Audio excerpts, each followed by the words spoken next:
여러분들은 어떤 답답한 문제가 있어가지고 굉장히 힘들다가 해결되는 그런 일이 있었나요? 그때 느낌이 어때요? 오늘 시편 44편이 바로 자기들이 과거에 굉장히 힘들었던, 어느 정도로 힘들었느냐, 그 출애굽기를 보면 자기들 역사에서 이 사람들이 주님한테 부르짖었다고 했어요. 여러분, 이 부르짖었다는 거는 왜 부르짖을까요? 아프고 힘들고 너무나 버거워지고. 근데 이제 이렇게 이 사람들이 이제 부르짖을 때 하나님이 들어주셨다 이거예요. 그걸 이제 기억하는 거예요. 기억하는 거예요. 여러분, 이제 시편을 이제 우리가 보는 요령이 있어요. 구약 성경 전체는 신약의 예표요 그림자다. 이거를 딱 생각하면 돼요. 그거를 뭐라면 구속적인 성경관이래요. 구속사. 성경을 구속사로 봐야 됩니다. 그러니까 구약은 신약에 예수 그리스도를 내다보는 거예요. 이렇게 예수 그리스도. 그러니까 이게 예표요. 영화관 가면 그 예고편 나오잖아요. 그림자예요. 이건 실체다. 그러니까 지금 시편에서 지금 우리가 1권 끝나고 2권 들어가죠. 42편, 72편에. 그러면 이 시편 기자가 뭐를 바라보느냐? 예수 그리스도를 바라보는 거예요. 그러니까 이 시편 기자는 지금 여기 다윗을 그리고 주로 다윗이 나오죠. 이 다윗이 예수 그리스도의 예표요 그림자로서, 그러니까 이게 실체가 이렇게 있으면 그림자가 이렇게 있잖아요. 형태는 똑같잖아요. 근데 그림자를 보면 대충 그 형태가 어떤 형태인 줄 알죠 않아요. 그러니까 마치 플라톤의 그 국가론에 보면은 동굴에 비유해서 이렇게 뒤에서 빛이 비치면은 그 벽에 이렇게 가면 쓰고 사슴의 가면 그 호랑이 가면 이렇게 쓰고 왔다 갔다 하는 사람들이 그 가면의 모습이 그림자 비춰지잖아요. 이제 그런 것처럼. 자, 그래서 이제 과거에 자기들이 애굽 땅에서 노예 살이하면서 굉장히 힘들었는데 하나님이 버림을 받아 고난에 처하게 된 이스라엘의 어떤 비참한 처지를 한탄하는 거예요. 그래서 하나님께 구원을 호소했다는 거예요. 그걸 기억하는 거예요. 그거예요. 그래서 이제 하나님이 이스라엘 백성과 맺은 언약은 결코 잊지 않고 해결을 해주신다는 거예요. 그러니까 우리는 언약을 다 믿고 나아가는 거예요. 우리에게 중요한 건 뭡니까? 하나님의 살아계심과 하나님이 임재하시는 거잖아요. 우리가 주기도문 할 때 주의 나라가 이 땅에 이루어지게 해달라고. 제가 이제 1년 동안 저 뒷동산 일자산을 교회를 개척을 했어요. 1년 동안 같이 헬스를 하면서 처음에는 전혀 복음 얘기를 않고 그냥 같이 사귀기만 했어요. 그러다가 드디어 어제 매주일 오후 3시 반마다 주일 예배를 하기로 그 사람들하고 결의를 했어요. 그래서 첫 예배를 하는데 가슴이 벅차고 속으로 눈물이 다 나더라고요. 얼마나 평생 교회 다니는 거는 이 사람들 교회 와보라 했더니 해전에 한 번 오다가 교회는 심심하대. 그러니까 자꾸 소문 퍼뜨려갖고 안 와. 그러면 교회에서 무슨 개그 콘서트를 해주겠어요? 뭐를 해주겠어요? 인생이 심각한 문제를 다뤄주는데. 그래서 내가 했죠. 니들이 교회당을 안 오면 교회가 배달을 나가겠다. 옛날에 그 위에 강상구 총장이 아버지 어머니 주일마다 우리가 오후 늦게 가서 예배를 했잖아요. 나는 큰일 난 게 뭐냐면 주일날 오후 마지막 주일날 3시에 그 저거 뭐지? 그 뭐야 원래 포럼을 해야 되는데 그거 못 가게 생겨서 매주마다 이 오후 3시마다 예배를 해야 되니까. 그래서 이제 이 시편 기자가 그렇게 무슨 과제가 팍 해결됐을 때, 뭐 답답한 문제를 팍 해결됐을 때, 너무 힘들었던 노예살이를 해결했을 때, 그때 그 기쁨을 찬양하는 게 시편 44편이에요. 그 시편은 3가지 중요한 부분은 아닙니다. 3가지. 이제 그 첫 부분 한번 봅시다. 첫 부분. 첫 부분은 1절부터 8절이에요. 1절부터 8절. 이건 뭐냐? 1절부터 8절은 그 하나님이 자기 백성에게 무한한 자비와 사랑을 베푸신다는 거예요. 1절부터 8절. 하나님이 자기 백성에게 무한한 자비하고 사랑을 베푸신다.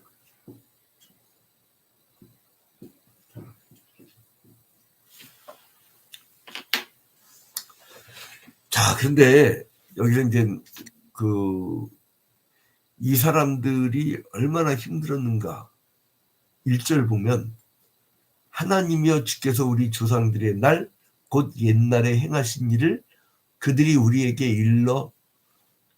일러주매 우리가 우리 귀로 들었나이다. 그러니까 옛날 사람들이 얘기한 걸 들었는데 2절에 주께서 주의 손으로 뭇백성을 내쫓으시고 우리 조상들 이 땅에 뿌리박게 하시며 주께서 다른 민족들은 고달프게 하시고 우리 조상들은 번성하게 하셨나이다. 그러니까 이제 지금 있잖아요. 이제 승리의 면류관을 쓰는 것은 이 굉장히 무거운 멍에를 딱 벗었을 때. 그리고 이제 3절에 그들이 자기 칼로 땅을 얻어 차지함이 아니요 그들의 팔이 그들을 구원함다니요 오직 여호와의 오른손과 주의 팔과 주의 얼굴에 빛으로 하셨으니 주께서 그들을 기뻐하신 까닭이니이다. 그러니까 이제 하나님이 그 고통을 주고 자기 백성들을 어렵게 한 이들에게 이제 갚으시는데, 그러니까 이제 여기서 1절에 하나님이여 주께서 우리 조상들의 날 곧 옛날에 행하신 일을, 그 행하신 일이 뭐예요? 출애굽이잖아요. 출애굽. 그 어렵게 막 고역 속에 그리고 너무나 탄압받고 압박받았던 그 일. 그리고 나서 하나님이 출애굽을 시켜줬던 일. 그 일을 노인네들한테 들었다는 거예요. 이게 좋은 조직은요, 국가도 마찬가지지만 승계가 잘 되면요, 안정감이 있어요. 자기 당대에 막 과거의 모든 전통을 다 뒤집어 퍼버리면은, 그럼 그 오랜 세월 동안 그 삶의 지혜가 묻어나 있는 이 계통을 잘 승계하고, 혁신이라는 게 그거예요. 승계를 한 다음에 그 모든 조직의 걸 다 갖고 가는 거예요. 여러분, 기업 혁신, 이노베이션 해갖고 기업이 혁신했잖아요? 그렇다면 뭐 그 기업을 이름부터 다 뒤집어 엎습니까? 아니잖아요. 사람들도 다 그대로잖아요. 그게 뭐예요? 승계를 하고 일치월장하는 거잖아요. 그러니까 이제 아무튼 옛날에 그 행하신 일, 하나님 그걸 행하셨잖아요. 어떤 행한 일이에요? 하나님이 그 애굽 땅에서 우리를 구원해 주셨잖아요. 그 이제 4절에 하나님의 주는 나의 왕이시니 야곱에게 구원을 베푸소서. 그러니까 출애굽 사건보다 더 또 앞서가지고 야곱 얘기까지 나와. 이제 이삭의 아들이죠. 그리고 이제 그 이스라엘 민족의 그 우두머리 이제 족장이 된 건데, 이 사람은 그 이름 어떻게 얻었냐? 야복강가에서 하나님과 밤새껏 씨름을 해갖고 축복을 얻어냈어. 그래서 얻은 이름이 이스라엘이잖아요. 근데 지금 현대 이스라엘 국가를 얘기하는 게 아닙니다. 구약 시대 때의 그 이스라엘입니다. 지금 현대 이스라엘은 예수를 십자가 못 박아 죽인 유대교인들이 모인 유대인들의 국가예요. 잔인하잖아요. 자, 그리고 이제 6절로 가니까 나는 내 활을 의지하지 아니할 것이라 내 칼이 나를 구원하지 못하리이다. 여러분, 이 활이 고대 사회에서는 가장 많이 사용한 무기잖아요. 굳이 칼 들고 가까이 안 가도 먼 적을 쏴 맞출 수 있으니까. 자, 그 다음에 이제 두 번째 부분인데, 이렇게 그 우리 조상들한테 잘해주셨잖아요. 그런데 우리 당대는 왜 그렇게 안 해주시나요? 네? 9절부터 16절. 우리 조상들에게는 잘하고, 하나님이 잘해 주시고, 왜 우리에게는 이렇게 잘 안 해주시나요, 주님? 이걸 대조하는 내용이에요. 그러니까 현재 이렇게 고난 겪게 하면 어떡합니까? 그래요. 옛날에 참 우리 조상들 잘 나갔다고 하는데,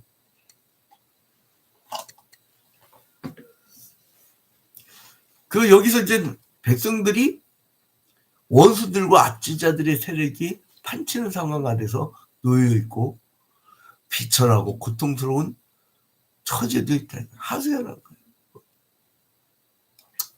그래서 이제 그 하나님의 은총과 그 임재가 어떤 표시도 안 나고 너무나 힘들었어요. 이 얘기예요. 9절 봐봐요. 그러나 이제는 주께서 우리를 버려 욕을 당하게 하시고 우리 군대와 함께 나아가지 아니하시나이다. 버렸다는 거예요, 지금. 그리고 이렇게 욕을 당하고 이렇게 그 어려운데 하나님은 우리를 버렸다 이거예요. 근데 버렸습니까? 내가 보여야 다 보는 건가요? 내가 안 보이는 것도 존재하는 거 아닌가요? 응? 그러니까 이 사람이 지금 주께서 우리와 우리의 송사를 버리시어 우리로 수치를 당케 하신 것 같으니이다. 이렇게 한번 뭔가 이 잘못된 생각을 하고 있는가 싶은 기자도. 그래서 이제 10절에 자기 체험돼요. 자기 우리 조상들 그렇게 다 승리하고 다 문제가 해결되는데 나는 왜 그래요? 주님 그거예요.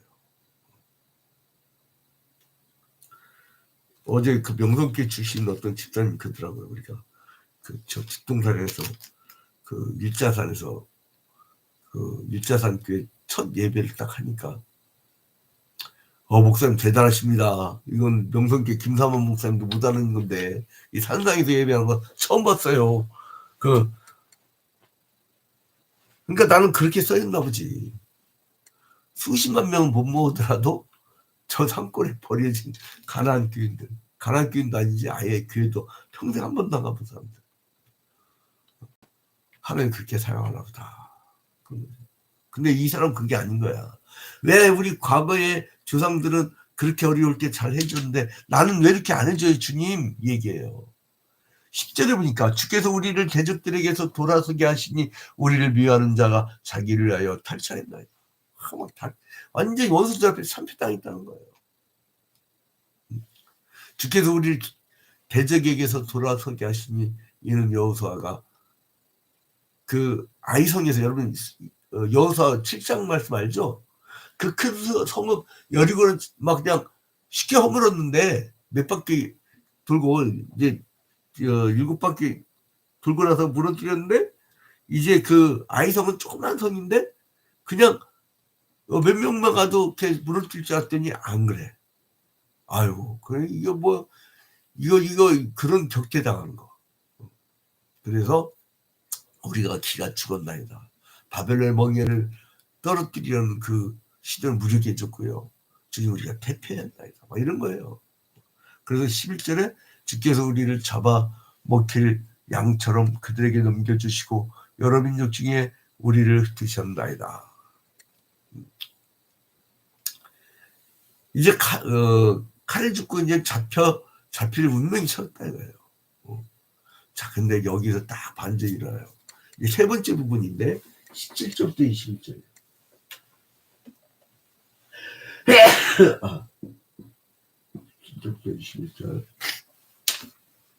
17절부터 21절에 보니까 하나님께서 아브라함과 맺은 그 언약을 말하는데 자기들이 당했던 그 혹독한 고통에도 불구하고 그 언약을 대단하게 충실하게 지켰다는 것을 선언해요. 그래서 그 핍박을 받은 이유가 언약에 신실했고 예배를 잘해서 이제 오히려 핍박받았대요.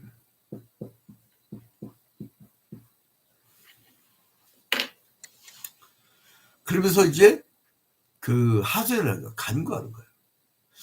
큰 고통과 압제를 받고 있는 하나님의 백성들이 여기서 이제 두 가지 점을 가지고 호소하는데 17절 봐봐. 17절. 이 모든 일이 우리에게 임하였으나 우리가 주를 잊지 아니하며 주의 언약을 어기지 아니하였나이다. 그러니까 비록 어려운 일을 당했더라도 하나님 곁을 떠나지 아니하고 자기의 의무를 버리지 않은 우리의 성실함을 보았다는 주님 얘기예요. 그게 이제 첫 번째고, 두 번째로는요 23절로 가보면 주여 깨서서 어찌하여 주무시나이까 일어나시고 우리를 영원히 버리지 마소서. 그러니까 현재 고난에서 하나님이 이제 구원의 활동 좀 해주세요 라고 이렇게 탄원을 해요. 여러분 이런 탄원의 기도를 하셔야 됩니다. 깝깝한데도 기도 안 하면 그거 어떻게 하냐고요. 그죠? 우리가 하나님께 매달리고 기도하고 근데 마지막에는 이제 그래서 이 세 부분 끝나고 이 22절부터 26절까지 이제 마무리하고 끝났는데 그래서 하나님께서 그 시욕과 비난을 당하고 있는 이 종들의 그 억압을 기억해달라고 억압을 기억해달라고 기도를 해요. 기도하고 바칩니다. 이게 이제 시편 44편의 구조예요. 자 이제 결론 맺겠습니다. 이 시편 기자의 저자가 누군지도 내가 모르겠어요. 다윗으로 추정을 하는데 모르겠어요. 근데 여기 이제 제목으로 이렇게 이 44편에 보면 고라자손의 마스길, 그러니까 마스길이라는 사람은 음악가라고 했죠. 인도자를 따라 부른 노래. 그러니까 이제 음악 예배 때 쓰는 가사였는데 이게 이제 저자는 누군지 모르겠어요. 근데 이 모욕을 엄청 받았던 것 같아요. 그리고 이제 그 모욕 중에서도 견디는 건데 그러니까 굳이 추정을 한다면 혹시 다윗이 수리와 암몬과 전쟁을 하면서 지은 시이기도 해요. 어떤 그 신학자는 뭐 마카비 시대에 있다는데 그 중간기까지는 안 가는 것 같아. 근데 중요한 건 뭐냐면 결국은 하나님이 안 보이는데 어떻게 된 겁니까? 내가 이렇게 힘든데 옛날은 그 핍박에서 구원해 주셨다면서요. 지금 나 그렇게 어려운데 하나님 도대체 어떻게 계신 거예요? 이런 기조잖아요. 근데 결국은요. 전능하신 주님 나 좀 구원해 주세요라고 하나님이 전능하심을 인정하는 거예요. 다시. 그리고 그의 백성을 기뻐하셨다는 거. 그리고 백성들에게 은혜를 베푸신다는 거. 그 기조를 나중에 놓치지 않고 얻습니다. 그래서 이제 26절에 일어나 우리를 도우소서 주의 인자심으로 말미암아 우리를 구원하소서 이렇게 결론을 냈습니다. 하나님은요 결국 우리를 구원해 주십니다. 그러니까 자그마한 핍박과 어려움에도 우리가 흔들리지 말아야 돼요. 내가 작게 보면 작게 내가 작아지면 작게 보인다고요. 내가 옛날에 우리 교인들한테 예화를 들었던 내용인데 1812년 가을에요. 나폴레옹이 이 모스크바에서 겨울을 편안하게 지내기 위해서 12만 명의 군사들을 이끌고 그것을 진주를 해요.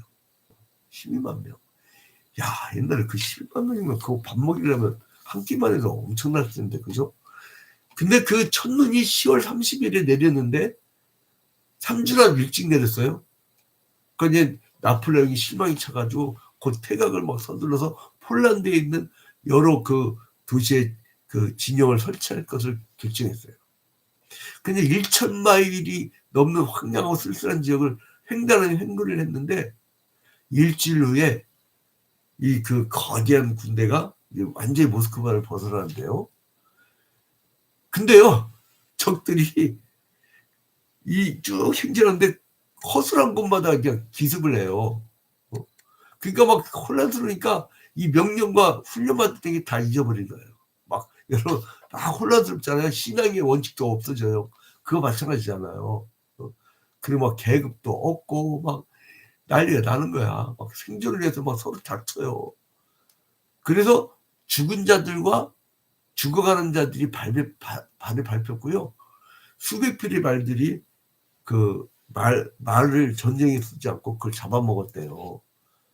그래서 이제 정보격금은 다 사라지고 나폴레옹이 죽고 말았어요. 이거를 보려면 자중질환이요. 자중질환. 여러분 하나님 옛날엔 이 성경에 보니까 핍박받았던 사람들 구원해주시는데 나는 왜 이 모양입니까? 그리고 자기 스스로 자꾸 그러잖아요. 그러니까 이 축복과 저주가 어디서 내 입에서 나와요. 원망불평. 그러니까 이 출애굽을 해갖고 1세대가 왜 다 죽죠? 마치 나폴레옹 군대처럼 왜 죽냐면 원망불평하다가. 그러니까 이제 우리가 오늘은 뭘 하시냐면 기도할 때 주님 믿습니다. 회복시킬 줄 믿습니다. 내가 정말 죽을 지경인데 죽기 살기로 살아봐야 죽어봐야 천국밖에 더 가냐 이거예요. 그런 식으로 좀 이렇게 우리가 강한 믿음을 가지고 나가는 여러분 되시기를 주님의 이름으로 축원드립니다. 잠시